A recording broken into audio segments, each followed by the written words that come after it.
3월 9일 오늘 본문의 말씀은 누가복음 9장 51절에서 62절까지의 말씀입니다.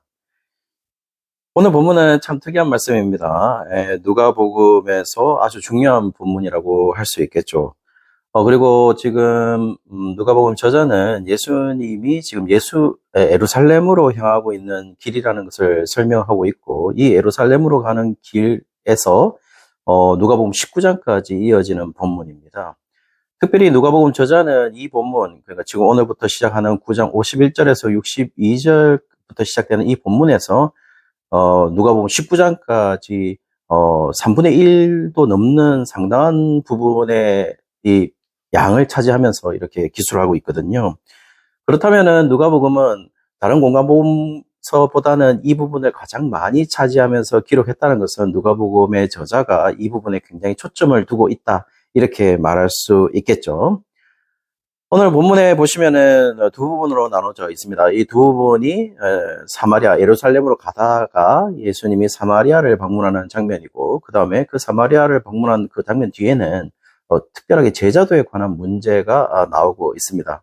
그래서 사마리아로 가는 문제는 51절부터 56절까지 나오고 있고, 제자도에 관한 부분은 57절에서 62절까지 나와 있습니다.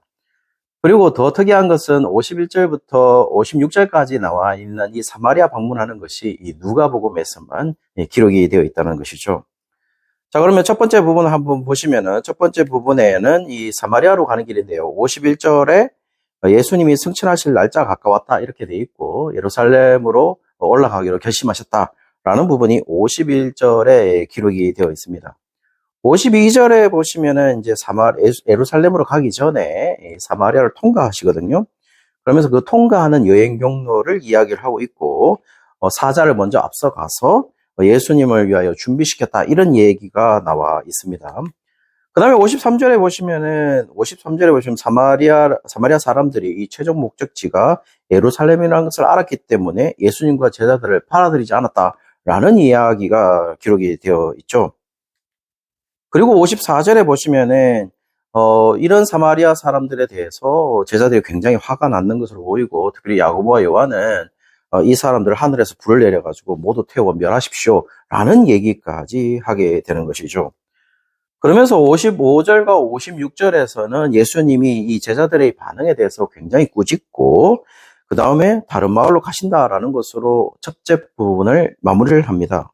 그러면서 두 번째 부분에 제자도에 관한 문제를 교훈하기 시작하는데요. 특별히 제자도에 관한 문제 중에 따르다라는 것이 무엇이냐라는 것을 교훈하기 시작합니다. 그러면서 세 명의 사람에 대해서 이 비유로 설명하시기 시작을 하시는 것이거든요.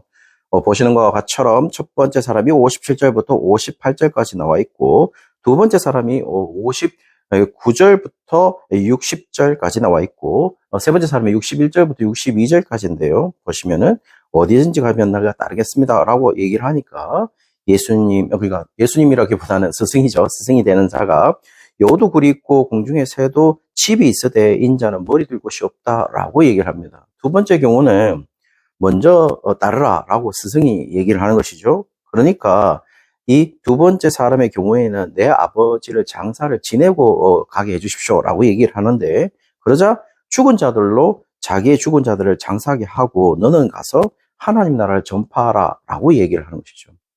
세 번째 사람의 경우는 먼저 따르겠다고 얘기합니다. 따르겠다고 하지만은 내가 먼저 가지고 작별 인사를 하겠다, 이렇게 얘기를 하니까 스승되는 자가 손에 쟁기를 잡고 뒤를 돌아보는 자는 하나님 나라에 합당하지 않다라는 얘기로 이 세 사람의 비유를 이렇게 들고 있는 것이죠.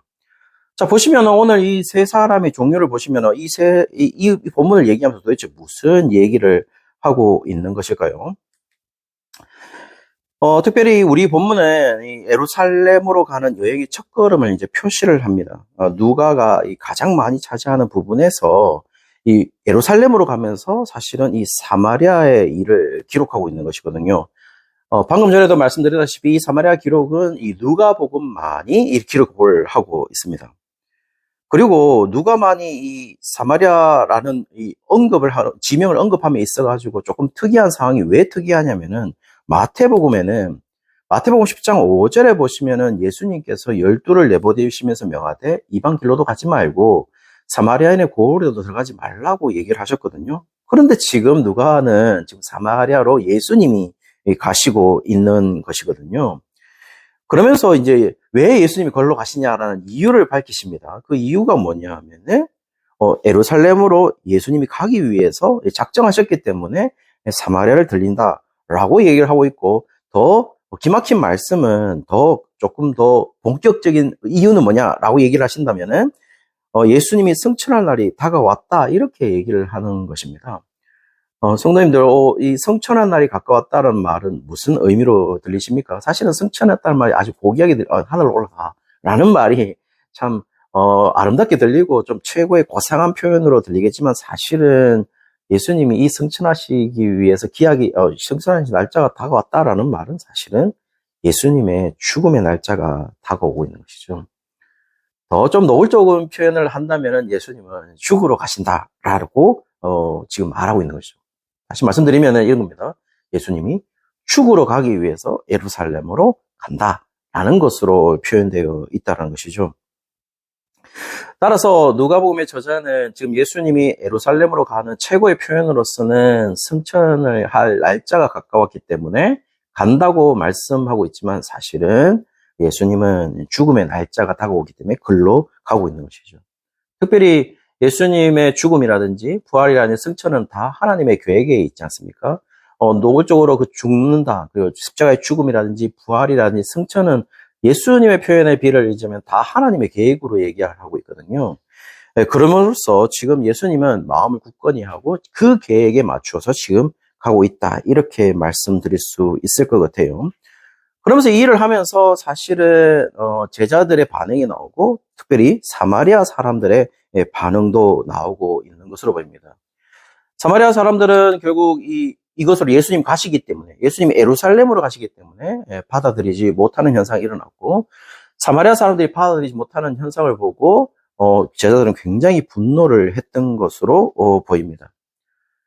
그러나 지금 누가복음은 지금 누가복음의 저자는 어떤 식의 구조를 가지면서 지금 설명하고 있냐면은, 처음에 보시면은 4장 24절에 예수님의 사역의 초반기에서도 보시면은 너희에게 이르노니 선지자가 고향에서 환영을 받는 자가 없느니라 라고 얘기를 하면서 예수님의 갈릴리 사역을 시작할 때도 사실은 예수님은 배척받으시는 예수님으로 그려지고 있다는 겁니다. 그리고 예루살렘으로 향하면서 중간 3분의 1에 해당하는 그 본문에서도 지금 사마리아에서도 환영을 받지 못하는 예수님으로 나오고 있고, 결국에는 이것은 뭘 예상시키냐면은 예루살렘에 도착해서 마지막 부분에서도 예수님은 환영받지 못하는 배척받는 예수님으로 그려질 것이라 하는 것을 우리에게 알려주고 있는 것이죠. 결국 배척받는 예수님이 어떻게 되시나요? 결국 죽음을 당하시는 것입니다. 자, 그러면서 사마리아인들은 그렇다면 왜 예수님과 이 제자들을 보기를 이렇게 싫어했을까요? 왜 싫어했을까요? 왜 여기를 통과하는 것을 받아들이지 않았을까요?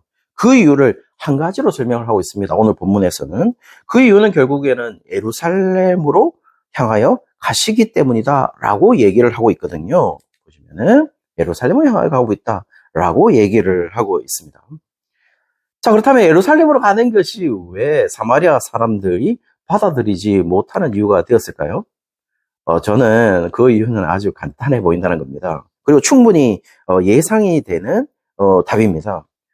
성도님들, 사마리아의 기원을 어떻게 보시나요? 사마리아의 기원을 보시면은, 사마리아의 기원은 결국 족장시대부터 시작을 하죠. 족장시대에 그 야곱의 아들들 가운데 요셉이 있고, 요셉의 아들 가운데 에브라임과 므낫세가 있는데, 특별히 이 사마리아는 누구의 지파로 이루어졌냐면 바로 에브라임으로 시작을 하는 것이죠. 에브라임 지파에 속한 땅입니다. 그런데요, 분열 왕국이 시작될 때 북이스라엘과 남유다가 나누어질 때에 이 사마리아는 어떤 위치였냐면 바로 이 북이스라엘의 수도격인 그 성이 바로 이 사마리아였던 것이죠. 굉장히 중요한 도시였습니다. 그런데 북이스라엘이 어떻게 되나요? 기원전 721년에 아수르에게 멸망을 받게 됩니다. 멸망을 받게 되고 결국에는 아수르에게 포로가 되는 이 북이스라엘 사람들, 유력한 사람들이 이제 북이스라엘 아수르에게 포로가 되죠. 그러면서 아수르는 또 바벨론에게 멸망받기 때문에 바벨론 때까지도 북이스라엘 사람들은 여전히 포로였다는 겁니다. 여전히 식민지였다는 것이죠. 그러니 북이스라엘의 많은 사람들이 정통 유대인이 살 수 있었던 게 아니라 결국에는 그 땅에 이방인들이, 식민지와 이방인 사람들이 너무나 많이 들어와 살고 있었고, 또 그 살고 있는 가운데 혼족이, 이제 혼혈, 결혼이 이루어지게 되는 것이죠. 순수 혈통의 이 유대인들의 명맥이 끊어져 가는 그런 상황이었다는 겁니다. 특별히 그 남유다, 바벨론이 메데 바사, 그러니까 바사족, 페르시아에게 멸망하지 않습니까? 멸망하고 나서 바사 제국의 첫 번째 왕인 고레스 왕이 고레스 칙령을 통해서 유다 백성들, 그러니까 이스라엘 백성들을 다시 돌려보내는 고레스 칙령에 의해서 보냈지만은 와서 보니까 결국 어떤 일이 벌어졌습니까? 북이스라엘은 거의 혼혈이 되어서 정통 유대인들을 찾아볼 수 없는 지경까지 이르게 되는 것이죠. 그러므로 어떻게 보면은 그들은 유대인이라고 할 수 없는데 분명히 유대인은 맞습니다. 왜냐하면 하프 유대인이었던 것이죠. 반쪽 유대인이었던 것이죠. 그럼에도 불구하고 유대인이라는 적재성을 가지고 있기 때문에 그들은 뭘 원했을까요? 당연히 성전을 짓고 그 성전 안에서 제사를 드리기를 원했죠. 그렇다면 정통 유대인들의 입장에서는요, 받아들일 수가 없는 것이죠. 그래서 사실 바사 제국의 고레스 칙령에 의해서 돌아왔을 때도 사실은 돌아온 유대인들이 예루살렘 성벽을 건축하고 예루살렘 성전, 제2성전이죠. 그런 걸 건축할 때 자기들도 참여하고 싶었지만은 이 건축에 제외되는 일들이 발생하게 되는 것이죠. 그렇지만 생각해 보시면 사마리아에 있는 사람들은 아까도 말했듯이 반쪽 유대인들입니다. 그러면 유대인으로서 자기들도 성전에 가서 예배를 드리는, 제사를 드리는 것이 자신들의 율법처럼 다가왔던 것이 사실입니다. 그렇기 때문에 그들이 이렇게 제사를 드릴 수 있는 장소를 마련한 곳이 어디냐면은 바로 그리심산인 것이죠. 이 그리심산에서 이 성전을 건축하게 되고, 왜냐하면은 예루살렘 성전 건축하는 것은 제외됐으니까요. 너희는 도저 이방인으로 취급이 되었으니까요. 그러면서 자신들의 성전인 것을 어디다 설치하냐면 그리심산에다가 세우게 되는 것이죠. 그러면서 사마리아가 지금 원했던 그 장소에 이제 예배를, 이제 제사를 드릴 수 있으니까요. 예수님은 혹시 사마리아를 통과하면서 이 사마리아에서 드리려고 했던 것이 아닌가. 근데 예수님은 분명히 뭐라고 말씀하시고 있습니까? 예루살렘으로 가고 있다라는 겁니다. 정통 유대인들이 가지고 있는 경로를 한번 보시죠. 경로를 보시면은 정통 유대인들은 사마리아를 통과하지 않습니다. 왜냐하면 사마리아를 통과하지 않는 이유는 뭐냐면은 사마리아가 이방 땅이기 때문이죠. 이방인으로 치부했던 것이죠. 그러니 불결한 땅이고 부정한 땅이라고 생각했던 겁니다. 그러니 이스라엘 정통 유대의 사람들은 요단강 동쪽을 통하여서 우회하는 도로를 사용했다는 거죠. 근데 예수님은 지금 뭡니까? 그렇게 하지 아니하고 사마리아를 통과하고 있다는 겁니다. 그렇다면 사마리아 사람들은 예수님에 대한 행동을 어떻게 이해했을까요? 이 사람이 우리에 대해서 그렇게 정통 유대인들을 생각하는 것과는 다른 생각으로 지금 오고 있는 것이고, 예수님의 행적을 보시면은 행적도 그들이 들었을 텐데 예수님이 정말 개혁주의자이신 걸로 보이고, 개혁주의자라는 것은 지금 유대인들과는 좀 다른 생각을 가진 사람으로 여겨진다는 것이죠. 특별히 또 우회하는 도로를 사용하지 아니하고 사마리아 정통 중간을 통과하고 있다는 것은 사마리아인 입장에서는 자신들에 대해서 그렇게 나쁘게 생각하지 않는다라는 것입니다. 그렇다면은 당연히 사마리아 사람들은 예수님이 그렇게 보이지 않는다면 예수님이 예루살렘에 가서 성전을 가는 것이 아니라 결국 여기에서도 혹시 우리와 함께 그리심산에서 제사나 예배를 드릴 수 있는 것이 아니냐라고 생각했을 가능성이 높다는 것이죠. 그런데 예수님 어떻게 하십니까? 예루살렘으로 간다라고 얘기를 하고 있다는 거죠. 그러니 지금 사마리아 사람들이 받아들일 수 없었다라는 것입니다. 왜냐하면 사마리아 사람들의 입장에서는 예루살렘으로 가는 목적은 딱 한 개입니다. 왜냐하면 자기들이 생각하는 예수님의 목적은 예루살렘에 가서 제사를 드리고 정통 유대인들이 하는 것처럼 똑같이 그렇게 간다고 생각했을 가능성이 높다는 것이죠. 그런데 지금 예수님은 다른 생각이죠. 어떤 생각입니까? 예수님이 예루살렘에 가는 이유는 딱 한 개입니다. 승천하실 날짜가 가까웠기 때문이죠. 좀 더 노골적으로 표현하면 죽으시러 가시는 것이죠. 죽음의 일 당하시러 가시는 길이라는 겁니다.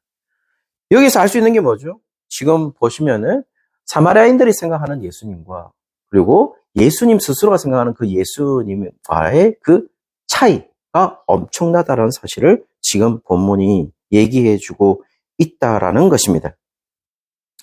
자, 그러면서 지금 보시면 또 다른 모습을 보여주는 한 무리가 있죠. 그거는 뭐냐면은 바로 제자들의 모습입니다.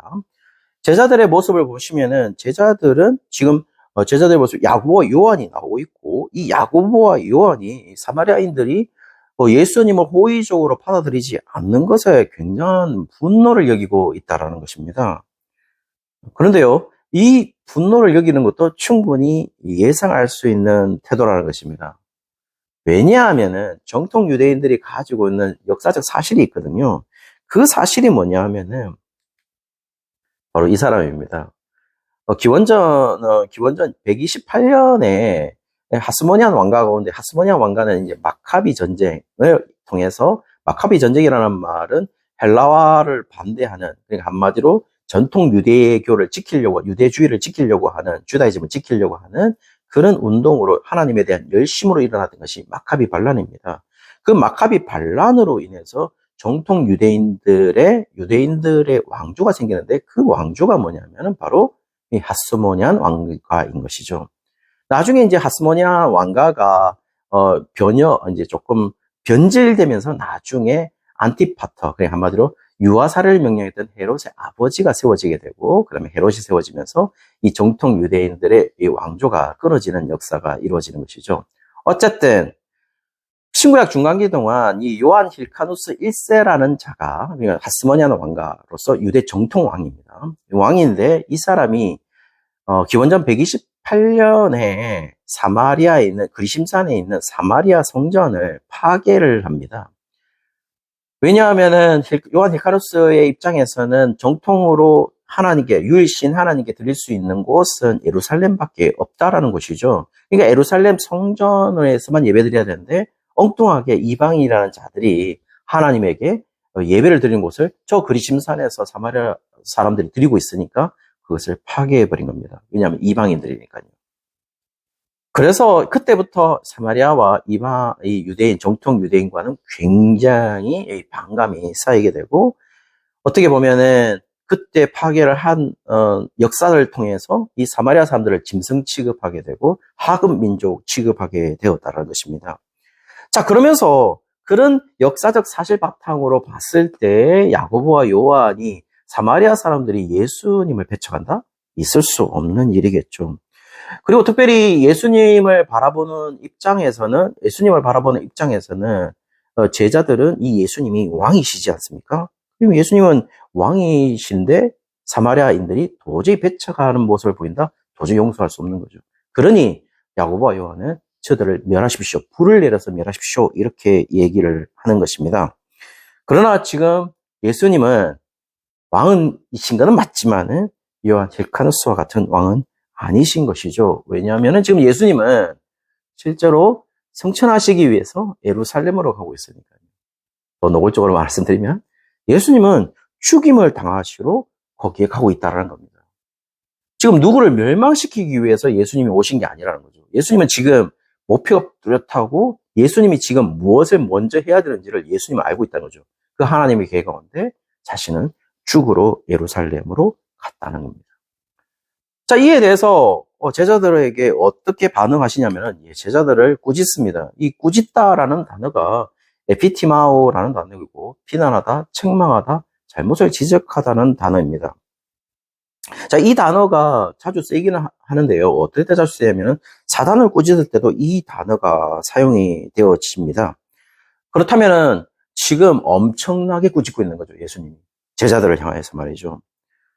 왜냐하면은 누가복음의 입장에서 누가복음의 저자가 사도행전 저자와 동일하지 않습니까? 그렇다면은 예수님이 예루살렘에 가서 죽으시고 부활하시고 승천하신 다음에 어떤 일이 벌어집니까? 결국 그렇게 되어야만 성령이 오게 되고, 성령이 오셨으면 어떤 일이 벌어집니까? 예루살렘과 온 유대와 사마리아와 땅끝까지 이르러 복음이 전거되는 것이죠. 그런데 그 사마리아를 멸망시킨다? 지금 그 말은 이런 이 구속의 역사의 시작, 그리고 과정, 이런 것들을 지금 제자들은 모두 다 무시하는 발언인 것이죠. 살려야 되는 사마리아를 멸망시켜라?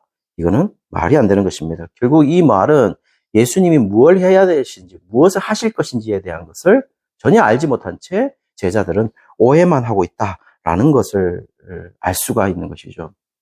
더 정확하게는요, 지금 제자들이 보는 예수님과 그리고 예수님 스스로가 생각하는 예수님의 계획 속에서 예수님은 지금 전혀 다른 모습으로 가고 있다라는 것을 알 수가 있다는 겁니다. 더 의미심장한 것은 뭐냐 하면은 예루살렘을 향하는 마지막 부분이 있지 않습니까? 이 마지막 부분을 보시면은 누가복음 19장 41절에서 44절이 마지막인데 어떤 일이 벌어지냐면은 앞에 부분에서는 호산나 호산나라고 사람들이 예수님을 굉장히 환영을 합니다. 그런데 환영하는 예수님 그 다음에 구절이 뭐냐면은 예수님이 이성을 보고 우시는 것이죠. 왜냐하면 예루살렘이 멸망하니까요. 그리고 나중에 어떻게 됩니까? 이 예루살렘에 있는 모든 사람들이 어떻게 합니까? 예수님을 죽이라고 얘기를 하니까 결국 배반하게 되는 것이죠.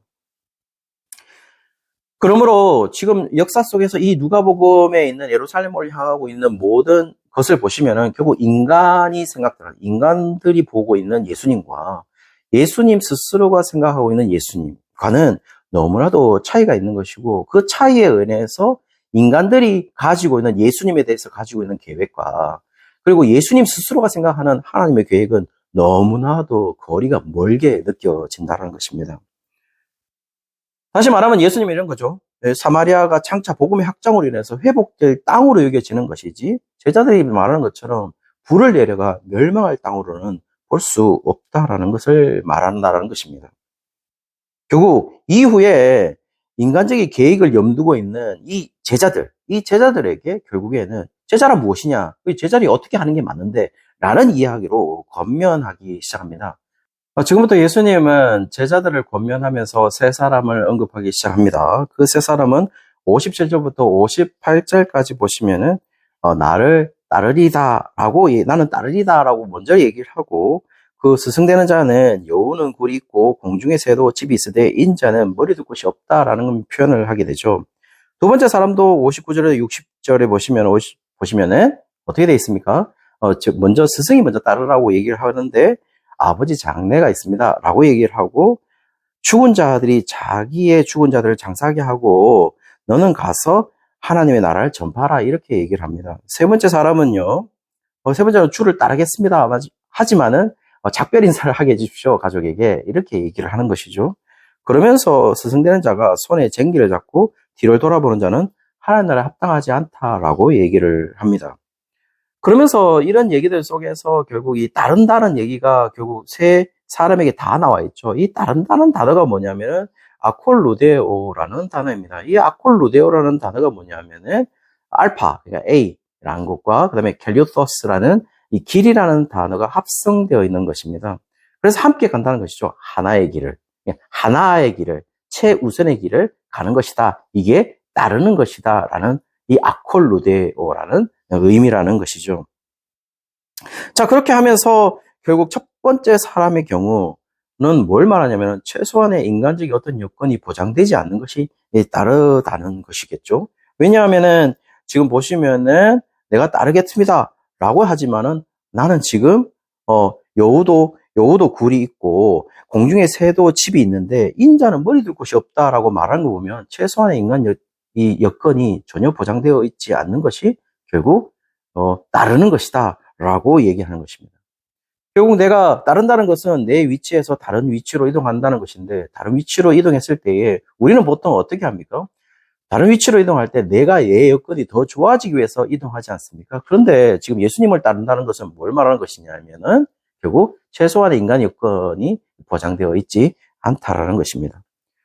두 번째 사람도 보시면은 결국에는 스승이 먼저 따르라고 얘기하죠. 그런데 이 두 번째 사람은 따르겠지만 아버지 장사를 지내야 됩니다 라고 얘기를 합니다. 굉장히 중요하죠. 왜냐하면 장례락 하는 것은 또 특별하게 이 다른 사람의 장례가 아니지 않습니까? 아버지 장례입니다. 근데 유대인 사회에서는 이 장례가 너무나도 중요하고 또 장례 통해서 유대인의 전통에 의하면은 죽은 자를 만졌기 때문에 7일간 부정하게 되거든요. 그러면서 예수님이 말씀하시는 건 뭐냐면 결국 너가 해야 할 일들이 분명히 있는데 그 일을 하게 되면 7일 동안 또 지연되는 일이 벌어지게 된다는 겁니다. 그렇다면은 지금 예수님은 결국 하나님 나라를 전파해야 되는 너희들이 7일 동안 지연이 되는 일들이 발생하게 된다라는 것이죠. 성도님들 다시 말씀드리지만 이 사람이 불효하라는 게 아닙니다. 지금 예수님은 불효하라는 게 아니라 예수님이 지금 말씀하시고 있는 건 따름에 있어서 너희들이 최우선으로 생각해야 될 것이 무엇이냐라는 것을 묻고 있는 것이죠. 세 번째 사람도 한번 보십시오. 따르라고 얘기하니까 내가 따르겠지만은 작별할 시간을 주십시오 라고 얘기를 합니다. 근데 예수님이 뭐라고 하냐? 쟁기를 잡고 뒤로 돌아보는 사람이다 라고 얘기합니다. 쟁기를 잡은 사람은 앞을 봐야 되겠죠. 고랑을 파기 위해서는 앞을 봐야 되거든요. 근데 뒤를 봐서는 안 되거든요. 그러면 고랑을 팔 수가 없는 것이죠. 지금 작별할 시간으로 다시 지연된다는 것은 결국 쟁기를 잡고 뒤를 돌아보는 사람들이다. 결국 과거를 보는 사람이고 현재 위치에서 자신을 이해하는 사람이다 라는 것이라는 것입니다. 예수님을 따른다는 것은 뭘 말하는 것이죠? 따르는 사람의 위치에서 보는 것이죠. 왜냐하면 내가 이동을 해야 되는 거니까. 그 얘기를 하고 있다는 것이죠. 자, 그렇다면 예수님은 제자들에게서 가장 우선시해야 되는 게 뭐죠? 누구의 길을 함께 가는 사람입니까? 어떤 하나의 길입니까? 결국 따른다는 것은 예수님의 길이고 하나님의 계획을 보고 간다는 겁니다. 지금 예수님은 어디로 가고 있습니까? 예루살렘으로 가고 있다는 것이죠. 그럼 예루살렘으로 가고 있다는 말은 뭘 의미합니까? 승천할 날짜가 가까웠다는 겁니다. 승천할 날짜가 가까웠다는 말은 뭘 말하는 것이죠? 예수님은 지금 죽임을 당하시러 가고 있다는 것이죠. 그 길에 지금 예수님이 최우선적으로 생각하고 있다는 것입니다. 그 예수님이 최우선적으로 생각하고 있다는 것을 표시하기 위해서 보시면은 예수님이 승천하길 가까워서 예루살렘으로 올라가시는데 그때 예수님의 어떤 표현이 나오냐면 굳게 결심하셨다 이렇게 얘기하고 있습니다. 이 굳게 결심하다는 말이 뭐냐면은 직역을 하게 되면 얼굴을 고정시켰다라는 단어입니다. 지금 예수님이 얼굴을 고정시켜서 어디만 보고 있는 것이죠? 오로지 하나님의 계획만 보고 있고 예루살렘만 보고 있다는 겁니다. 근데 그 예루살렘에 무엇 하러 가시죠? 죽임을 당하시러 가신다는 것입니다. 어쩌면 우리는 가장 하기 싫었던 자기의 죽음을 보면서 거기로 얼굴을 고정하고 있다는 것입니다. 왜요? 예수님은 자신의 최우선을 지금 하나님의 계획으로 생각하고 있다라는 것입니다. 그 과제를, 그 우선을 지금 제자들이 따라가길 원하는 것이지만 지금 제자들은 다른 생각을 가지고 있다라는 것이죠. 성도님들은 지금 최우선적으로 생각하고 있는 것은 무엇인가요? 성도님들 어느 쇼츠 동영상을 본 적이 있습니다. 어느 쇼츠 동영상에서 이런 교수님과 학생들과의 강의 시간이었는데요. 교수님이 이 어떤 용기를 하나 가져왔어요. 그 용기를 가지고 오시고 그 다음에 그 용기 안에 뭔가를 채우기 시작합니다. 첫 번째 채운 게 뭐냐면은 탁구공입니다. 탁구공을 채우고 나서 탁구공이 더 이상 다른 하나의 탁구공이 들어갈 수 없었던 걸 꽉 채우는 거죠. 그리고 학생들에게 묻습니다. 가득 찼습니까? 라고 물으니까 학생들은 얘기하죠. 가득 찼습니다. 라고 얘기를 합니다. 그러자 다시 그 탁구공은 차 있지만 작은 자갈을 넣기 시작하는 거죠. 근데 작은 자갈도 또 들어가는 것입니다. 더 이상 작은 돌, 이 자갈이 들어갈 수 없을 정도였을 때 다 찼습니까? 물으니까 학생들이 또 다 찼다고 이야기를 합니다. 그러자 또 교수님은 뭐라고 얘기하냐면 모래를 채우는 거죠. 모래를 채우니까 또 모래도 또 들어가는 것입니다. 모래를 들어가다 보니까 모래가 더 이상 차면 넘칠 것 같으니까 모래를 더 이상 넣을 수 없는 지형까지 되었어요. 그때 묻는 거죠. 다 찼습니까? 다 찼습니다. 라고 학생들이 대답을 합니다. 그리고 나서 우리 교수님이 다시 홍차를 붓는 거죠. 홍차를 부으니까 홍차가 또 들어가는 거예요. 그러면서 홍차가 더 이상 넘칠 수 있으니까 홍차를 더 이상 넘치지 못할 정도로 가득 넘치지 않을 정도로 가득 넣게 되고 그러면서 이 설명을 하게 되는데요. 그러면서 탁구공은 가족의 건강과 그 다음에 가족 건강 친구이고 자갈은 일과 취미이고 그 다음에 모래는 자잘구리한 일들이다 라고 얘기를 하고 있고 누군가 마지막에 홍차는 뭔데요? 라고 물었을 때 여유다 이렇게 말을 하고 있어요. 그러면서 이 작은 이 용기를 뭐라고 그러냐면은 이 선생님이 인생이다 이렇게 얘기를 했어요. 그러면서 얘기를 하기를 인생에 만일 홍차부터 채웠다면 만일 모래부터 채웠다면은 만일 자갈부터 채웠다면은 탁구공이 들어갈 자리가 없겠죠. 그게 우리의 인생과 같다는 것입니다. 가장 중요한 것을 채우지 아니하고 다른 최우선시 되지 않는 다른 것들을 채우게 되면 결국 우리 인생의 최우선으로 생각해 가장 중요한 것들을 채울 수 없다라는 것이죠. 성도님들, 우리는 어떻습니까? 우리의 인생의 그릇 속에서 무엇을 채워가고 있습니까? 그리고 성도님들은 그 채워갈 인생, 우리 그리스도인의 인생 속에서 무엇을 최우선으로 채우고 있습니까? 거기에 하나님의 계획이 있습니까? 하나님의 음성이 있습니까? 우리를 향한 하나님의 목적이 있습니까? 만약 그것이 우리의 인생에 채워지지 않는다면 우리는 지금 너무나도 자질구레한 일들을 우리의 최우선시 되지 아니해야 될 일들을 우리 인생에 채우고 있다면 우리는 그냥 세상 사람들과 다를 바가 없겠죠. 사랑하는 성도님들, 특별히 우리의 인생 속에 우리의 최우선이시 되어야 될 것을 찾고 그것을 먼저 채워보시지는 않겠습니까? 특별히 오늘 예수님이 어떻게 하셨습니까? 정말 우리들은 싫어할 수 있는 그 길을, 죽으러 가는 그 길을 하나님의 계획인 최우선시 되어야 되는 그 하나님의 계획에 굴복하고 예수님은 그 길을 걸어가고 있다는 것입니다. 우리가 예수님을 따른다는 것은 결국 이렇게 가는 것이죠. 이렇게 가는 것을 의미하겠죠. 그 길을 따라가는 우리 모든 성도님들 되시기를 주의 이름으로 축원합니다.